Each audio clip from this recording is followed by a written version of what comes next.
James is very eager to hear your reactions to the movie and your questions, so I'm going to keep mine to only a couple. And I'm going to start with Philip Roth, this extremely important American author, although not an author that you've mined for your career. Why this book? Why him? Yeah, you know, Philip Roth is notoriously difficult to adapt, and I learned that the hard way, but there was something about this book. I actually picked it up at an airport bookstore because it was very short, and there was large type, and I'm a slow reader. And I'm a huge Roth fan, but I never thought I would ever in a million years try to adapt it. Why is it so complicated to adapt it?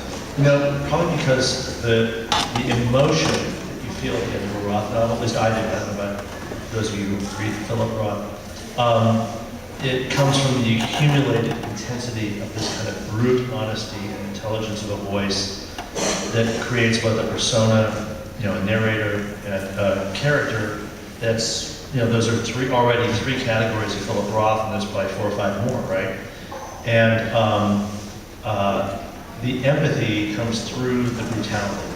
So by the end of the novel, I'm incredibly emotionally moved, but you can never reproduce that kind of intelligent, articulate, brutally honest voice in cinema. So, you know, truth, you know, I teach at Columbia, and I'm really kind of nerd or whatever. But, you know, truth is really, I always point out to my students, is the property of a statement. Right? Statements can be true. Right? The fact that it's not raining outside is a fact, but the statement, it is not raining outside, quote unquote, is true. The truth is a property of the statement. Philip Roth speaks, he has a voice, and that voice is true. But when you translate that voice into pure image, it's kind of sometimes often really creepy, intense, it's hard to do. And so it took me a long time to figure out how to create a frame for the movie that I felt gave justice to the existence of Philip Roth and his work. You've adapted so many, I mean, cross-cultural stories, incredibly other complicated novels, you know, in your career. So was this among the more challenging to actually create a screenplay from? Yeah, it was definitely, you know, of course, it's so hard, it's so difficult. But yeah, you know, it took me a long time to figure out how to break open the framing story, and Old Olivia is not in the book, and the Temple's not in the book. There's a lot of stuff that's not in the book, and I was very nervous, not only because it wasn't there, but also with what would Philip Roth think, because he's alive, and can tell you. So that was tough. But I really felt that I needed to acknowledge the presence of somebody remembering something and creating something material and real in the world, or at least noticing something material in the world that triggered a memory or thought to make this work. So that's why I thought it. And has he seen the film? Yes. He was lovely. I mean, Philip Roth, he did me the greatest favor any living writer can do to a filmmaker who's adapting their work. I sent him the screenplay before we started shooting, which was tough because if he had hated it, I probably would have shut it down. And he refused to read the screenplay. That is the greatest gift a writer can give to a filmmaker. And I told myself, by the way, that's the healthy choice. And then when we were in post-production, I screened the film for him. And at that point, it was hair-raising, of course, because he's Philip Roth and we're not, and all that stuff. But at the same time, I was like, well, it's finished, so if he hates it, whatever. You know what I mean? But so that was okay. And he was amazing. He wrote us a lovely kind of encomium, which I produced for the world premiere at Centerpiece. So I have like a Roth blessing, you know, which is great. Obviously, just for karma, and also for ego. So, you know, it's been an extraordinary career. You run the studio, you produce some incredible movies, you've written crazy songs that get nominations. I wrote the song, but I co-wrote the song that's in when they're driving in the car to the cemetery. I just sang. It was really the greatest hit of 1951. Well, it's a Hegelian love song, right? Because is it love? No, it's not love. Of course it is. But why now direct a film? What? Yeah. I never, I had such a weird life in the business, and so I've written a lot of screenplays over the years, and of course, you finish a screenplay and you think, well, I could direct it, or I don't know, Ang Lee could direct it. It's really a tough choice. So basically, that was something, and then I was busy, but then I, all these lovely introductions, and thank you so much again, but I got fired from my studio gig, and so I was unemployed. And my youngest daughter was starting college, and so I was an empty nester, and that was a really pretty good moment to think, if I was ever going to try this, I should try it.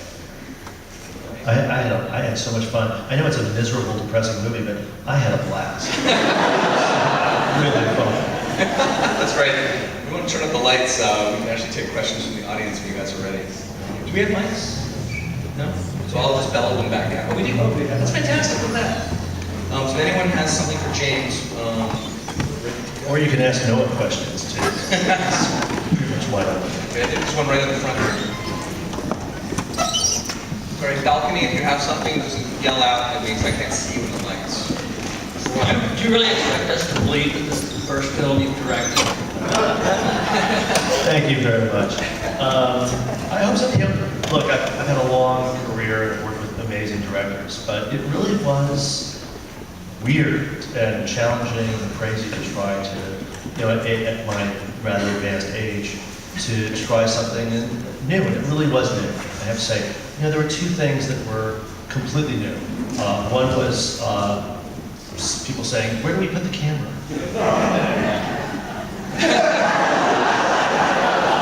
What does the script say? Yeah, exactly. But that script doesn't give you any help. And I had a blast, actually, I prepared the shit out of this thing. So I sat, and I realized that there are a million possible positions for a camera that you actually have to decide. And so I sat with my team, my former student and teaching assistant at Columbia, my assistants, and I said, look, here's what I'm going to do. I'm going to sit down in the boring way possible. So like in this scene, somebody, the two people drive up in front of a building and one person gets out and walks into the building. And I did about 100 scenes, and I described them that way. I said, let's collect clips from any movie we want. It could be a classic world cinema, it could be an ABC Family after-school special, it could be Euro trash, it could be whatever. But for each of those scenes, I want 5 clips where somebody has shot the same thing. And then I made dinner for everybody. It was about 6 or 7 nights. Open a bottle of wine, take the HDMI cable, because we ripped all the scenes, and put them on the TV in my living room. And we watched all the scenes. So it was about 600 clips. And at the end of that process, the mystery dissipated for me. And it was an amazing experience because... You taught yourself how to direct. Well, I'm a teacher. They pay me for it. I guess I should do it myself. But it was not like, usually first-time directors, by the way, and I know this because I've produced probably 40 of them. And we tend to all do the same thing, which is like, I'm going to screen for the crew my favorite Ingmar Bergman movie. We'll do it like that. I can't do that, no. So instead I did this massive clip thing, and you realize some crazy things like, think about the most amazingly kinetic, moving American cinema in the last 20 years, like a film that, like Goodfellas. So Goodfellas. But it turns out, I had a scene a scene in the living room where 3 people are talking, and 2 people are arguing. We had all these things. It turns out that Goodfellas, 15% of Goodfellas is just unbelievable, the first steady cam, blah, blah, blah. The other 85% is TV coverage. And you see how people cover scenes, where the setups are. We reversed engineered. I would sit there and go, what lenses are they using? What's the camera move? What's the blocking? What's the setups? What's the shot list? And we did this for hundreds. And by the time we finished, I was like, okay, I got this. And the other thing that no one had ever asked me to do, of course, was to work with actors. Because if you're a producer on a film and you're working with actors, you're producing a really horrible movie. That's just not what producers are supposed to do. Directors do that. And that's a hopeless thing. And that was absolutely the scariest thing for me. But I just was very honest with them. So first timer, and, You know, Logan's- and say the fucking lines. And, Logan's a really young actor, and he's very talented, and he's done a few things, but it's a big jump, a big leap for him. Did you have to do a lot with him then, or? well, Logan has been acting since he was 8, so he's actually way more experienced than I am. Right. And he's smart. He's also a cinephile. The guy's seen every movie in this festival. He's probably got an illegal link to already. And it's crazy. So he came early. I said, "Come to New York and just hang out." And we talked and talked and talked. And he's just a gentle, beautiful soul. Like he's crew approved. I remember when I said, "Well, I want to go to my production center." I was like, she had done Perks of Being a Wallflower. I said, "Oh, we all love him." I was like, "Oh, crew approved actor." He's there. Also, he's Jewish. And he's great. Yeah. All good things. Any other questions? Yeah, go on over there. Oh, the Microphone coming your way. First of all, there's a lot of elements to your film, and I enjoyed many aspects of it, most of it. I really liked. But I wanted to know, just from you, I don't want to put my thoughts into yours. I know what I'm thinking, but I'm wondering what was your motivating factor and your inspiration for sharing the film? If you could give us like a few sentences of why you wanted to, because there's so many elements, like what was the most important element to share with us that you want to leave us with from the film? I would like to know what that is. Yeah, that's really, and I think, just to depress you further to the film, I think what struck me about the book, I fell in love with the characters, I really did. I just love the characters. And I identified with this guy, and that's why I cast somebody incredibly good looking to play him. But I have to say, the title Indignation, and how it resonates throughout the whole film, and meant something very deep and profound to me. And I felt this is a very late Philip Roth book. It's at the end of his career. It's the last couple of novels. Very fable-like film. He's going back to the early, a time in his life before there was a Philip Roth, right? And there was something about this film that said, this is what we do to young people in our culture. This is how we grind them up, and spit them out, and kill them, essentially. And I felt a real affinity that Philip Roth was having, whether it was articulated or not, with a couple other members of his generation that we never connected with. We always think of him as a kind of solo player, right? He's kind of sui generis. But there was another Jewish kid who lived a few miles, a number of miles up the road in New Jersey, who was a couple years older than he was, whose aunt actually taught him high school English in Newark at Weehawken High, by the name of Allen Ginsberg. And I thought, wow, the best minds of our generation, right? There's something there. And my favorite Allen Ginsberg poem is Kaddish. So I wrote a scene that's not in the book, where at the beginning we were hearing Kaddish spoken. And I think Flusser, the roommate, is clearly a kind of an Allen Ginsberg character who didn't realize that you could be Allen Ginsberg in 1951 if it wasn't available to Flusser. So that anger and that despair for that love. He loves Marcus, right? But he can't express it except through a kind of almost hatred. And there's a young woman named Olivia Hutton in the movie who went to Mount Holyoke the year before the events of the film take place, just down the road in Amherst from Smith College, a sister college, the same year that Sylvia Plath there. And I realized, because I'd been reading Sylvia Plath's journals, that there was something Sylvia Plath-ish going on with that character there, especially Philip Roth. This woman was so on top of her game. She's so much smarter than our hero, right? I'll figure it out for you, right? And I used to say to Sarah Gavin on set constantly before season, you're smart for all this. You're so smart. So Sarah Gavin, her writing in the movie, when she writes the letter, that's actually Sylvia Plath's exact handwriting, right? Sans serif writing. And Plath herself, just months before she passed away, wrote in her journals that she was reading Philip Roth obsessively, and she said, I hope someday I can write as well as he does. Making some changes, like there was no old Olivia in the book. I haven't read the book. Could you share any other narrative changes you made or decisions you made that were any major ones with the book? Well, there's the usual lots of condensation, characters that come to, boil down. So in the book, he actually moves rooms twice, et cetera, et cetera. But I'd say the most difficult scene I had to write in the entire script was the one that is almost verbatim from the movie, except just tiny, from the book, except for tiny, tiny changes. And that's a little scene, you might have passed by without you guys noticing it. It's the scene in the dean's office. Toss-off thing. Kind of minor moment. Yeah, just like, what happened? But it was insane, right?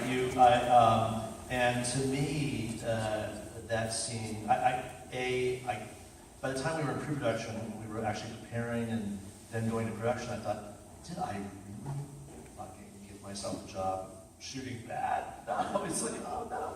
Or the actors to do that. We were doing 18-minute takes, single takes, constantly all day long in that scene.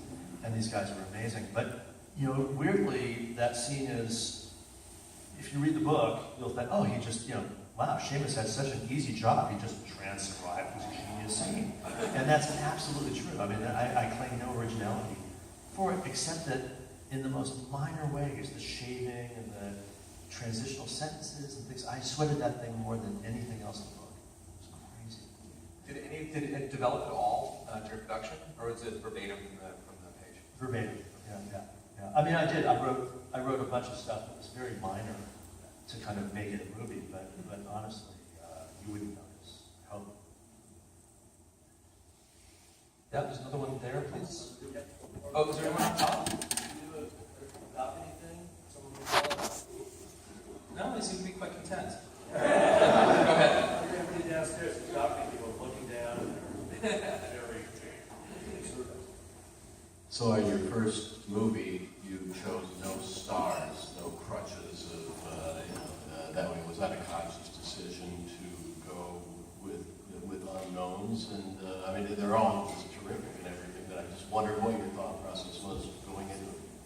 Yeah, my thought process was, after almost 30 years in the business, I realized there was almost no way to make this movie because we didn't have any names to hook on. And I chose a movie. It's a movie for grown-ups, but it's about young people, and that's very difficult to market. Luckily, I have roadside attractions and Summit to help, and we've done very well in terms of the international sales. The investors are getting their money back. I'm very relieved. Thank you. But yeah, it was funny. You would think I would have calculated a first film, because I kind of know the business, that would have, oh yeah, good part for X. But that didn't happen. And so then the older parts were supporting parts, so I had the luxury at that point, because we, I guess we were friends. We shot this thing in 24 days. It's like, we had no money. I mean, if the camera moved 4 inches left, you're in 2016. It's like crazy. So, it was a lot of that discipline. We had to bring that budget so far down.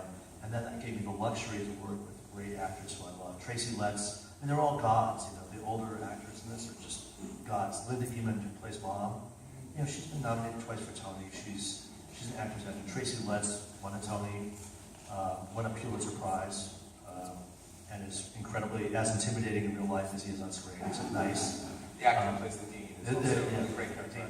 Yeah, he's just an amazing person. Danny Burstein, who plays Dad, has been nominated 5 times for Tony, and he's currently playing Tevye on Broadway in Fiddler on the Roof.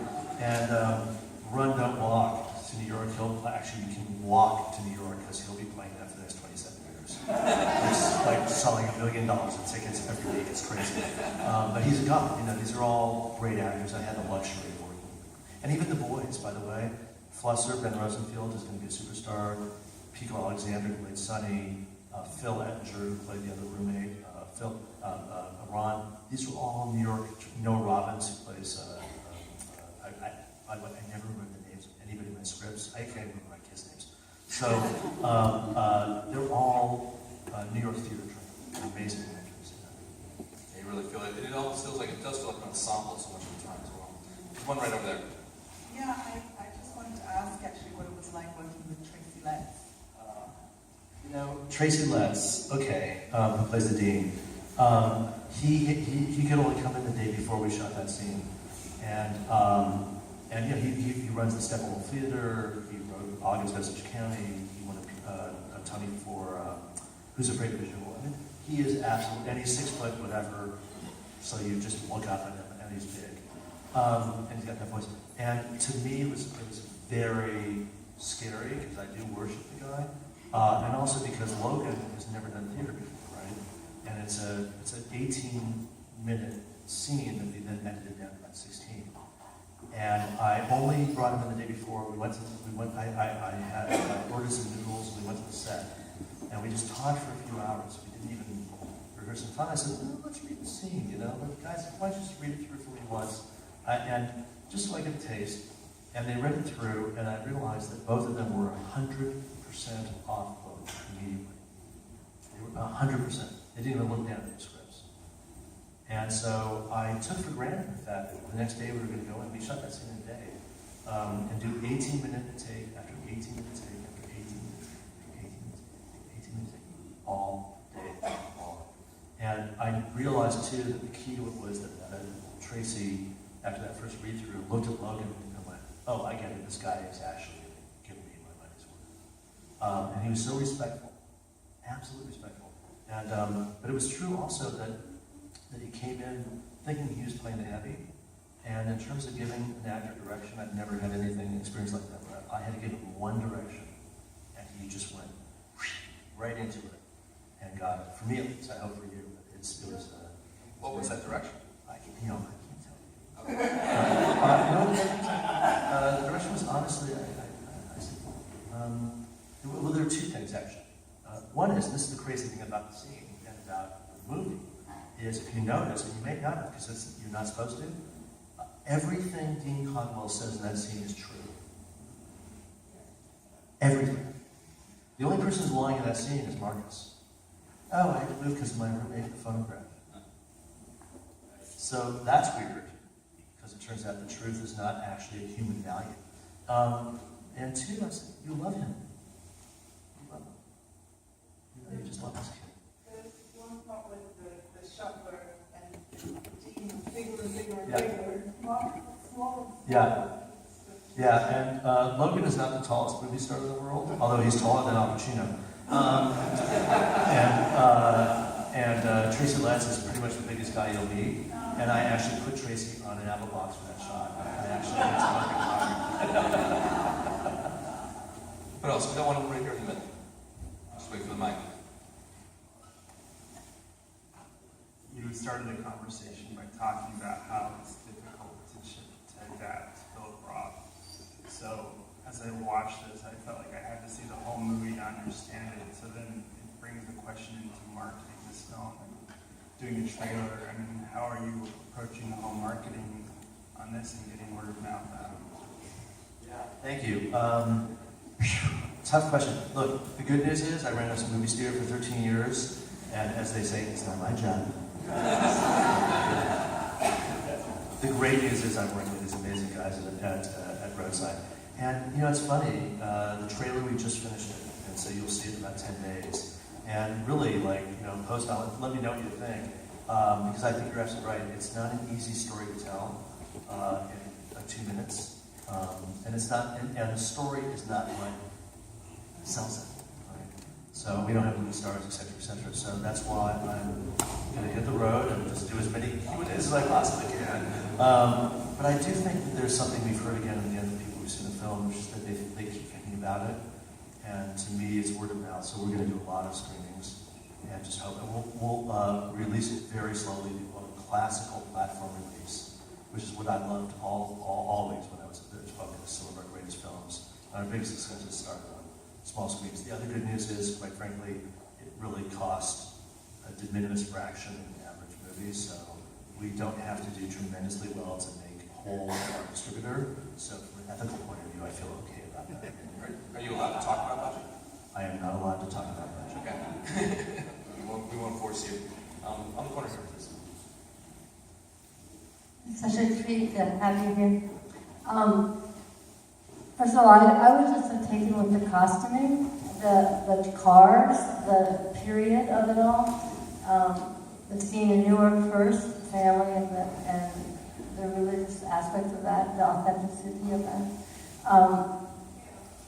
You might not know it, and last weekend we saw The Man Who Knew Infinity, and Bertrand Russell comes up in that movie, and Stephen Fry was quoting Bertrand Russell, and now here we have Bertrand Russell again. So I went home and Googled Bertrand Russell to see what he said, especially since he's got that whole anti-war aspect of who he is, and it's so relevant right now. And so it starts with the war scene, it ends with the war scene in your movie, and that affected me greatly. I'm now going to want to go and read the book to see what was the book about. Where does Bertrand Russell show in? What is Philip Roth talking about? Anyway, thank you very much. Thank you. And if we can make new Bertrand Russell converts, He's back better than ever. There's someone in the middle here. Yeah, please.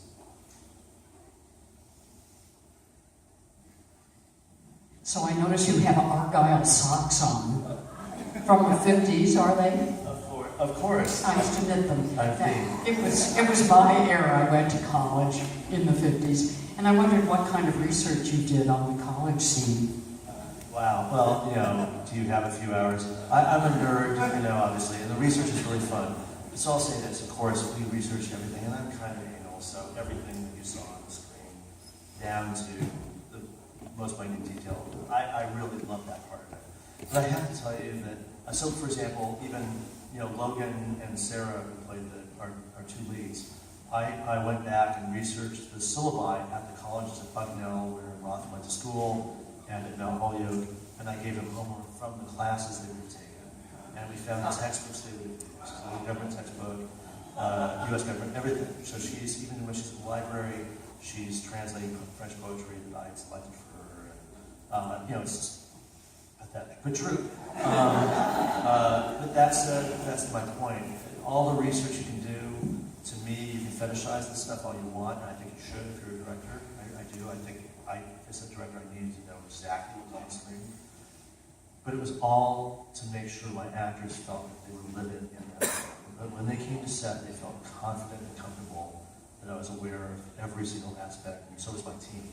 So on every part of the film, my crew signed up for massive research projects. And that went down to the technical details, even of our lookup table, our LUT for our digital camera. We used Alexa, which is a pretty common low-budget camera. It's not, super fancy. But we spent about, Chris Bob, my DP, my director of photography, and I spent about 2.5 months before pre-production working with a color timer and a color scientist and doing the research to get, there are 4,032 points on the spectrum between black and white that are used for digital, for each pixel. And each one of those can have its own RGB, its own red, green, blue percentage mix. And we went back to the Kodachrome mixes that we could find, and tried our best to recreate not just a look of the 50s, but the way the 50s would be remembered by those, mediated by those photographs. And went back in particular to Gordon Parks' early color work. That was my big touch point. So even on that stuff, we let our actors know. So even on set, our playback was very much in that world. I didn't realize there were strict color palette. Balcony. We have time for one more. Sorry. Balcony. Hi, Balcony. Fire away. You mentioned your bucket list, and you filled this. What's left on the bucket list, new projects? This was great work. Thank you. Oh, thank you so much. Repeat it. What's left on the bucket list for you, James, after doing this? Clearly just taking Molly and going to Coachella and just hanging out. Rock stars. I don't know. What's great is, I'm also having really a great time right now. As a producer, I have a little company. I'm producing a bunch of first-time and second-time filmmakers right now. So what I've tried to do is, and my staff is really young, and even this crew, I didn't call in any favors from any of my fancy Academy Award-winning friends. I really tried to live in the moment with the crew and the team that was at that moment. That would be my bucket list. Keep doing that, and hanging out with people like you, coming to see my movies. Thank you so much. It's a great place to be.